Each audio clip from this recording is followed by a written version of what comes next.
मुख्यमंत्र्यांची याच्यावर काय प्रतिक्रिया होती? आपण काही वक्तव्य केलं होतं. मला जे काय कळलं, मुख्यमंत्र्यांनी माझा प्रवेश मंत्रिमंडळात असावा यासाठी आग्रह धरला होता आणि निश्चित ते मी कन्फर्म करून घेतलेलं आहे.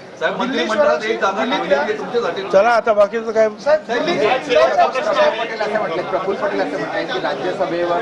हो, मला हे बघा, लोकसभेवर मी जातो म्हणालो, ऐन वेळा तुम्ही कच खाल्ले, नाव जाहीर नाही केलं.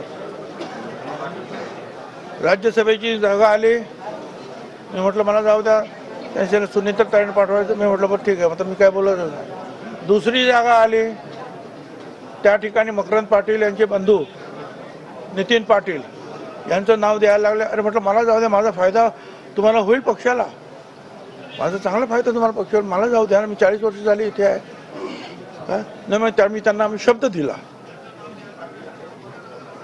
आणि तुम्ही जे आहे हे इथे लढाईत असणं आणि महाराष्ट्रात असणं हे पक्षाची गरज आहे आणि तुम्हाला लढलं पाहिजे.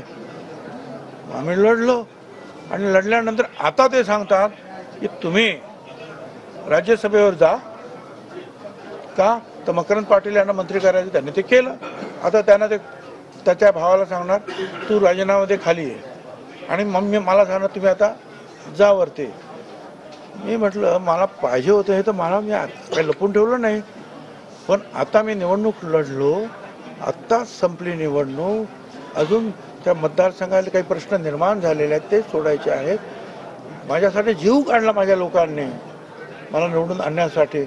मी त्यांना मी काय सांगू, मी राजीनामा देऊ शकत नाही. कारण राज्यसभेवर जायचं असेल तर विधानसभेचा राजीनामा द्यावा लागेल. आणि मी त्यांना सांगितलं 1-2 वर्ष द्या मला, काय मी जातो, तोपर्यंत माझ्या मतदारसंघात मी स्थिर स्थावर सगळं करीन आणि मग त्यांचा निरोप घेऊन तुमच्याकडे येतो आणि मग जातो. त्याच्यानंतर ते म्हणाले आपण चर्चा करू, बसू. तर कधी बसलेच नाही.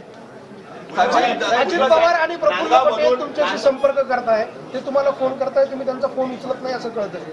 अजिबात चुकीची गोष्ट आहे. प्रफुल्ल पटेल जे आहेत यांना फोन करतात आणि हे फोनवर त्यांच्याशी बोलतात.